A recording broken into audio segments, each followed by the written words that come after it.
الطاف قادر میرا نام ہے۔ میں اس وقت شعبہ تاریخ میں ایسوسیٹ پروفیسر ہوں پشاور یونیورسٹی میں۔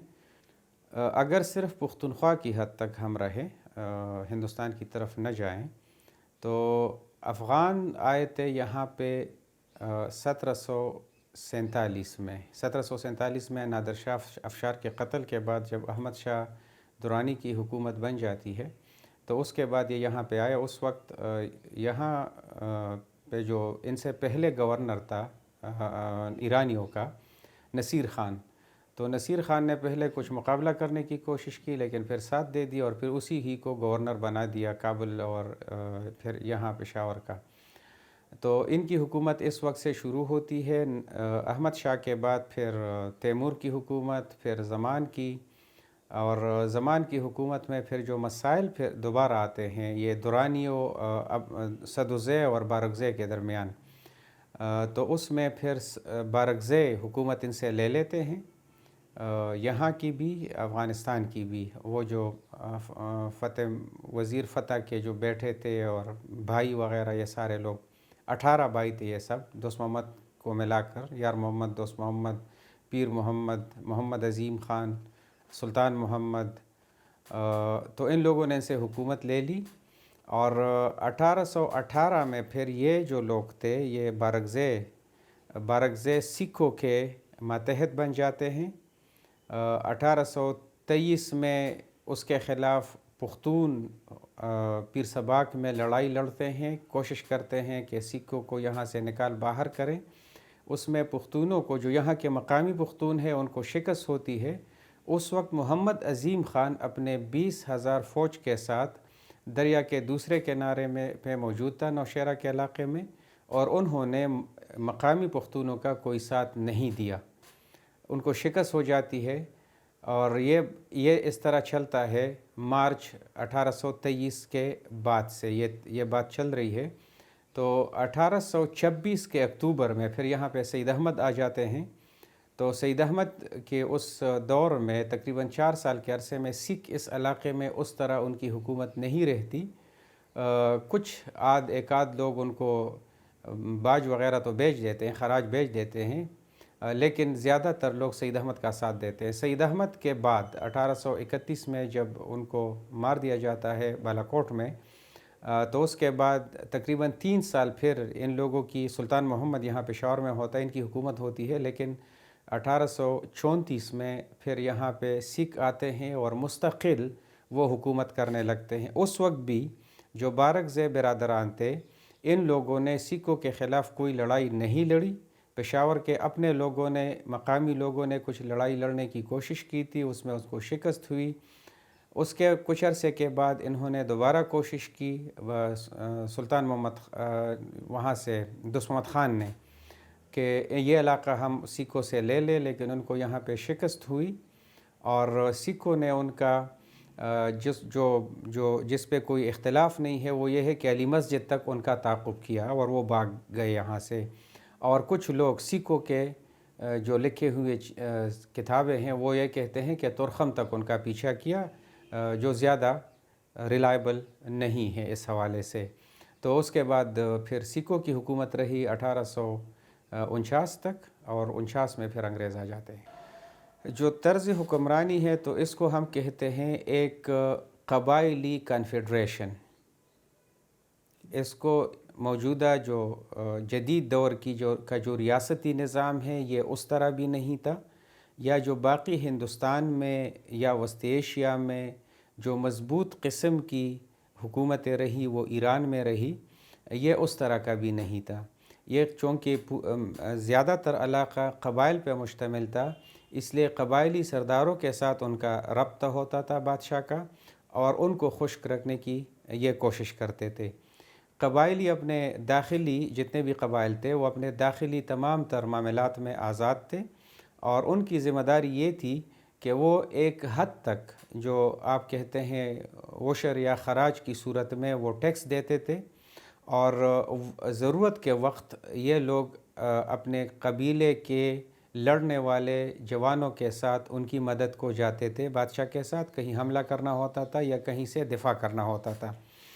ہاں، ان کا اگلا یہ ہے کہ کچھ علاقوں میں خصوصاً جو شہر ہیں، شہر میں انہوں نے قاضی بھی لگائے تھے، اور یہ ہمارا علاقہ ہے جس میں ہم بیٹھے ہوئے ہیں، اس کو انہوں نے 8 حصوں میں تقسیم کیا تھا، 8 ڈویژن اس کو ہم کہہ سکتے ہیں، جس میں محصولات کی جمع کرنے کے لیے الگ ایک نظام تھا، اور جو مذہبی معاملات کے لیے یہ جو آپ کے ہوتے ہیں تنازعات کے حل کے لیے ان کا قاضیوں کا اپنا ایک نظام تھا، جو فقہ اور رواج دونوں کو دیکھتے ہوئے فیصلے کرتے تھے۔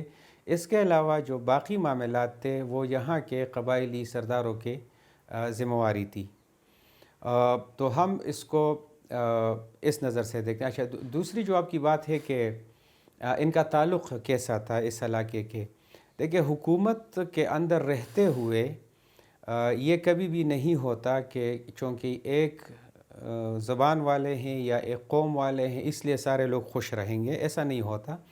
ہاں، یہ ہے کہ چونکہ کچھ لوگوں کے ساتھ ان کی رشتہ داریاں تھی یہاں پہ، جیسے شجاع کی یہ جو تیمور ہے، ان کی بیویوں میں ایک اس علاقے سے تھی، غالباً مردان سے اس کا تعلق تھا، اور اس طرح جو ہوتی کے جو قوانین ہیں ان کے ساتھ احمد شاہ کے بھی ذاتی تعلقات رہے ہیں، اور جس کو ہم کہتے ہیں اشنغر یا ہشت نگر، تو یہ احمد شاہ نے وہ ہوتی خاندان کے ساتھ ایک خط موجود ہے جو احمد شاہ ابدالی نے ان کے بقول لکھا ہے، اس وقت جو خان ہے ہوتیوں کا ان کو لکھا ہے، اور ان کو برادر مخاطب کر کے کہا گیا ہے، تو یہ جاگیر ان کو ابدالیوں نے دی تھی۔ تو اس جو ذاتی تعلقات کی وجہ سے ان کا وہ باقی جو یہاں کے مقامی لوگ تھے تو ساتھ رکھنے کی وہ کوشش کرتے تھے، اور جس طرح کا ہم یہ کہیں اگر کہ اس علاقے میں پشاور شہر کے باہر ان کا بہت زیادہ ان کا اثر نظر آتا ہے، یا ان کی فوج وہاں موجود تھی، یا ان کے سپاہی پولیس، تو اس طرح کا نہیں ہے۔ بہت کم موقع پہ ان کی فوج، ان کے سرکاری جو عملہ ہے وہ ان باقی علاقوں میں یہ گھومے پھرے نظر آئے ہیں۔ ہاں، محصولات کے لیے وہ جاتے تھے، لیکن وہاں پہ بھی وہ مقامی قوانین یا قبیلے کے سردار وہ جمع کرتے تھے اور ان کے حوالے کرتے تھے۔ دیکھیں، افریدی قبائل کا جو مسئلہ رہا ہے، افریدی یا کوئی بھی، مطلب یہ نہیں ہوتا کہ ہم ان سے خوش ہیں، یہ ان سے خوش ہیں یا ان کے ساتھ خوش نہیں ہیں۔ جو سب سے بڑا مسئلہ ہوتا ہے وہ پیٹ کا ہوتا ہے۔ تو مغلوں کے دور میں دلی دربار سے یہاں پہ جو کابل میں گورنر ہوتا تھا مغلوں کا، اس کو 12 لاکھ اس وقت کا جو سکہ تھا وہ سالانہ بیچ دیا جاتا تھا۔ 12 لاکھ میں وہ دیتے تھے، 6 لاکھ وہ فوج کو دیا کرتے تھے جو وہاں پہ تھی، یہاں کی جو فوج تھی گورنر ان پہ خرچ کرتا تھا، اور جو 6 لاکھ تھے وہ ان قبائل میں تقسیم کیا جاتا تھا جو رستے پہ موجود تھے۔ جب ان کی حکومت کمزور ہو جاتی ہے محمد شاہ کے دور میں، وہ خطوط بہت زیادہ ہیں جس میں یہاں کا گورنر ان کو لکھتا ہے کہ آپ وہ پیسے بھیج دیں، اور ان کا خزانہ خالی ہے، وہ پیسے بھیج نہیں سکتا، تو یہ لوگ ان کے خلاف کھڑے ہوتے ہیں، اور ہم یہ دیکھتے ہیں کہ نادر شاہ جب اس طرف سے آتا ہے تو یہاں کے مقامی لوگ نادر شاہ کی مخالفت نہیں کرتے۔ اس کے بعد یہ طریقہ جو رہا سکھوں کے ساتھ افریدیوں کا ملنا، تو اس طرح کہ قبیلہ ملا ہے، پورا کہ پورا قبیلہ، اس طرح کی کوئی شاید مبالغہ آرائی ہوگی۔ ہاں، کچھ افراد مل جاتے ہیں، اور وہ افریدیوں میں بھی تھے، وہ سوابی کے جو لوگ ہیں ان میں بھی ہیں، اور مندڑ میں، اور وہ مردان کے بھی کچھ لوگ ہیں، اس طرح ضرور ہیں۔ تو بات مسئلہ خوشی کا نہیں ہے، ایک تو یہ کہ آپ کیا ان کی جو ضروریات ہے ان کو پورا کرنے میں ان کی مدد کرتے ہیں، یا آپ اپنے آپس کی لڑائیوں میں مصروف ہیں۔ تو ان کی جو حکومت رہی زمان شاہ کے بعد، زمان شاہ کے دور ہی سے آپس میں اتنی لڑائیاں شروع ہو گئی تھیں کہ پھر وہ بہت کم کسی اور طرف توجہ کر سکتے تھے۔ نہیں، یہ ایک میں نے نام لیا سدوزئی کا، تو احمد شاہ ابدالی کا جو اپنا قبیلہ ہے یہ سدوزئی ہیں، یہ سدوزئی ہیں، تیمور ان کے بیٹے، پھر زمان، شجاع، یہ لوگ سدوزئی ہیں۔ ان کے جو وزیر ہیں، وزیر تھے فتح خان۔ فتح خان اور پھر فتح خان یہ بارکزئی تھے. تو بارکزئی بہت مضبوط قبیلہ تھا. شاید یہ بات دلچسپی کا باعث ہوگی ناظرین کے لیے کہ بنیادی طور پر جو ایک احمد شاہ ابدالی کے لیے جب جرگہ ہوا اور ان کو بادشاہ بنایا گیا تو سدوزئی سے ان کو احمد شاہ کو اس لیے بنایا گیا کہ ان کا یہ خیال تھا کہ یہ قبیلہ کمزور ہے تو اس لیے یہ ہماری مرضی سے چلے گا. یہ الگ بات ہے کہ اس کے ذاتی جو ان کی خصوصیات تھی اس بنیاد پہ وہ ان کی مرضی سے کم چلے، اپنی مرضی زیادہ کی. تو یہ بارکزئی کے ساتھ بارکزئی اور سدوزئی کامران جو تھا محمود کا بیٹا، یہ زمان کا بائی تھا سوتیلا، تو اس نے فتح خان کو وہاں پہ ہرات میں مار دیا. یہ وہاں کا گورنر تھا کامران. تو جب اس کو مار دیا تو یہ سارے جتنے بھی بارکزئی برادران تھے یہ ہر جگہ پہ تھے. پشاور میں تھے، یہ کوہاٹ میں تھے، چارسدہ میں، وہاں پہ کشمیر میں، اور افغانستان جو موجودہ ہے اس کے مختلف علاقوں میں. تو انہوں نے بارکزئی سدوزئی کے خلاف بغاوت کی اور پوری کے پوری حکومت ان سے چھین لی. تو یہ جو پھر ہمیں نظر آتا ہے دوست محمد خان اور یہ سارے کے سارے پھر یہ بارکزئی ہیں. یہ مسلسل پھر ان کی حکومت رہی، یہ بارکزئی تھی اور ان کی حکومت تقریباً 1 صدی رہی بارکزوں کی پھر افغانستان پہ. یہ بعد میں جو نادر آیا، نادر خان امان اللہ کے بعد یہ پھر سدوزئی آ گیا اور ظاہر شاہ اس کے بعد آیا. جو موجودہ افغانستان کا علاقہ ہے یہ بنیادی طور پر ان تمام تر افراد اور گروہوں کے لیے ایک جس کو ہم کہتے ہیں کہ ایک پناہ گاہ تھی، جن لوگوں کو بڑے بڑے حکومتوں سے یا مختلف لوگوں سے مسئلہ ہوتا تھا. ایک آدمی ہے جس کی سوچ باقیوں سے مختلف ہے، وہ سیاسی طور پر، تو اس کے لیے پناہ گاہ تھی. یہ بھاگ کر یہاں پہ آتے تھے. مذہبی لحاظ سے بھی یہ لوگ آئے ہیں. تو یہاں پہ فیوژن اور ڈیفیوژن بہت زیادہ ہوا ہے مذہب کا جو موجودہ افغانستان کا علاقہ ہے. لیکن شیعہ سنی والا جو ایشو ہے یا باقی مذہب کی بنیاد پہ یہ اس سے پہلے ہمیں ملتے ہیں.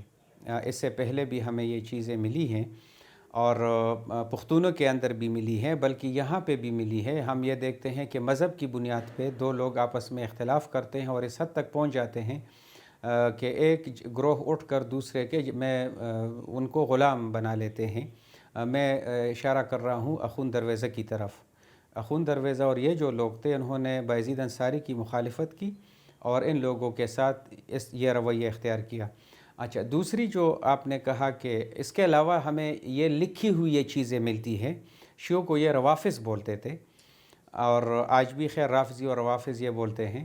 تو ہمیں خوشحال خان خٹک کی شاعری میں بھی یہ اشارے ملتے ہیں، باوجود یہ کہ خوشحال خان کی جو اپنی لکھائی ہے اس میں وہ بہت زیادہ اہل بیت کے ساتھ محبت کا اظہار کرتے ہیں، لیکن روافظ اور یا شیعوں کو وہ بھی کسی نہ کسی موقع پہ اپنی شاعری میں برا بھلا کہتے ہیں. تو یہ چیزیں پہلی نہیں ہیں. ہاں، باقی لوگوں کو خوش کرنے کے لیے احمد شاہ ہزارہ جو ہمیں کوٹھہ میں نظر آتے ہیں یہ تو عبد الرحمن کے دور میں ان کو نکالا گیا تھا. تو مذہبی بنیادوں پہ انہوں نے چونکہ حنفی فقہ کو کوڈیفائی کرنے کی کوشش کی اس حوالے سے. جو افغانستان کے ابھی کچھ عرصہ پہلے صدر تھے اشرف غنی، تو اشرف غنی نے اسی پہ کام کیا ہے. جو ان کا لیگل سسٹم ہے افغانستان کا احمد شاہ کے دور میں، اس حوالے سے انہوں نے بہت زیادہ ان کا جو پی ایچ ڈی کام ہے وہ اسی حوالے سے ہے. اس کو ہم اگر سیاسی نقطہ نظر سے دیکھیں تو پاکستان بننے کے بعد افغانستان اور پاکستان کا ہمیشہ مسئلہ رہا ہے ڈیورنٹ لائن کی وجہ سے، اور کچھ اور چیزیں ایسی آئی.